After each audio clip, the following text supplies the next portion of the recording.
जानेंगे इसमें क्या क्या होता है, इसके बारे में ब्राह्मण साहित्य स्रोत के बारे में लिखे। क्वेश्चन है आप लोगों का कि ब्राह्मण साहित्य स्रोत के बारे में लिखे। क्वेश्चन ये है कि ब्राह्मण साहित्य स्रोत के बारे में लिखे।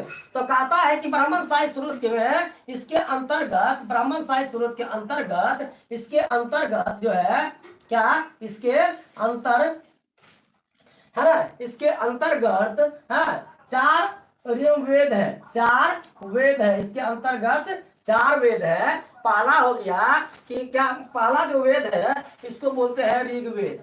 क्या बोलते हैं? ऋग्वेद। नहीं, पहला वेद को बोलते हैं ऋग्वेद। दूसरा वेद को क्या बोलते हैं? सामवेद, है ना, सामवेद, ऋग्वेद, सामवेद, है ना। और तीसरा हो गया, है ना, तीसरा हो गया आयुर्वेद, आयुर्वेद। हाँ, और चौथा हो गया इसका, चौथा क्या हो गया? अथर्ववेद। चौथा क्या हो गया? अथर्ववेद। नहीं, अथर्ववेद।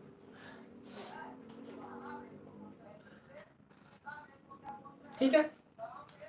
तो ब्राह्मण साहित्य को, ब्राह्मण साहित्य के अंतर्गत 4 वेद को रखा गया है, ऋग्वेद, सामवेद, आयुर्वेद और अथर्ववेद। क्या? 4 वेद को रखा गया था। इसमें कहता है, इसमें जो है,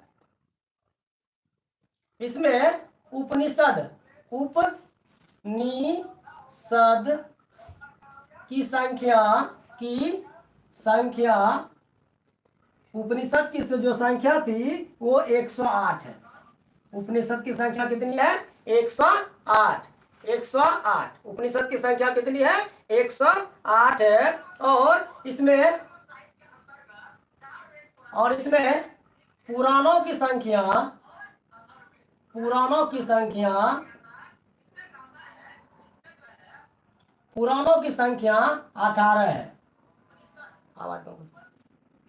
पुराणों की संख्या 18 है। क्या है? पुराणों की संख्या क्या है? 18। और तथा इससे, है ना, तथा इससे प्राचीन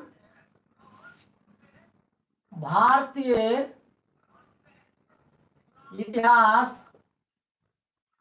है ना, प्राचीन भारतीय इतिहास के बारे में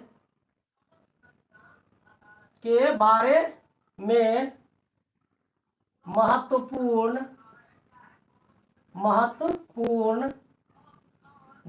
जानकारी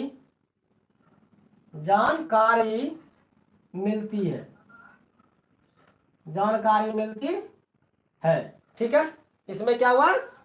देखिए फिर से क्वेश्चन देख लीजिए क्या क्या है।